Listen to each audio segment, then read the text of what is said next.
Good evening, Nick Goldschmidt here.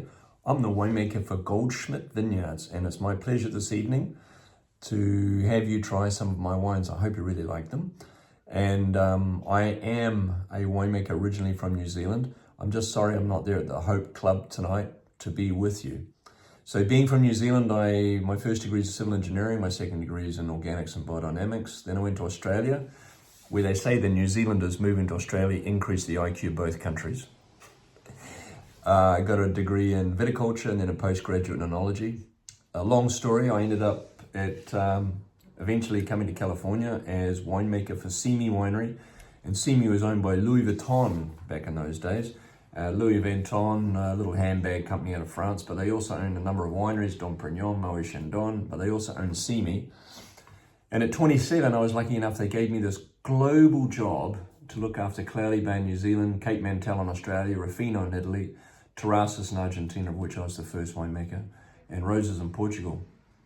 We were then sold to Constellation, so I ran Franciscan Estancia Blackstone Ravenswood in California, and then I eventually left Simi and went to the biggest company in the world called Allied Domecq, and we had 150 wineries in 7 countries, of which I looked after about 30. And then we were sold to Jim Beam, and then we were sold to Constellation, so I got my job back in 2008. So I went out on my own, and today, what I do is 4 things. Firstly, I support small independent growers. So in those days, in 2008, when I went out on my own, a lot of the growers were being let go by the large corporations that I used to work for. My company as well is generational. My children are in the business now. And I love to work with generational retailers and generational distributors and generational restaurants, because these are the mainstay, these are what's going to keep this industry going for the long term.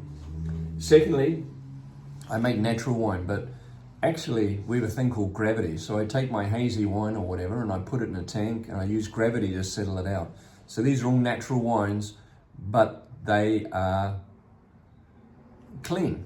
So no need to have any astringency or bitterness in those wines. Thirdly, each one of the wines that you'll taste with me today create a true value.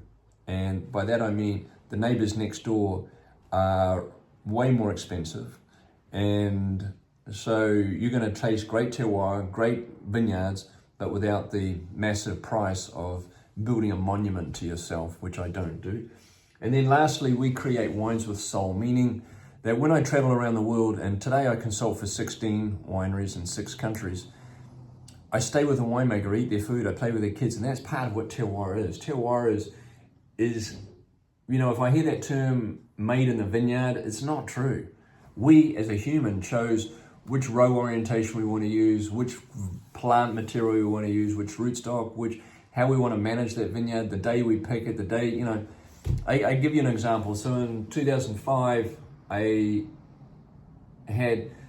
picked 50 tons and I sent 10 tons to 5 different wineries. And at the end of the year, we sat down and tasted the 5 wines, all from the same vineyard, all picked on the same day. Well, the truck that was going to Wild Horse in the south got lost and it rained on. Then we had the Buena Vista where we had a power cut, you know, so those wines tasted. I mean, all of this is part of terroir and all this is what affects wines. Anyway, I'm going to be back with you in a couple of seconds and we're going to go through the first 2 wines. I hope you have a great aperitif and a great start to the evening. Cheers.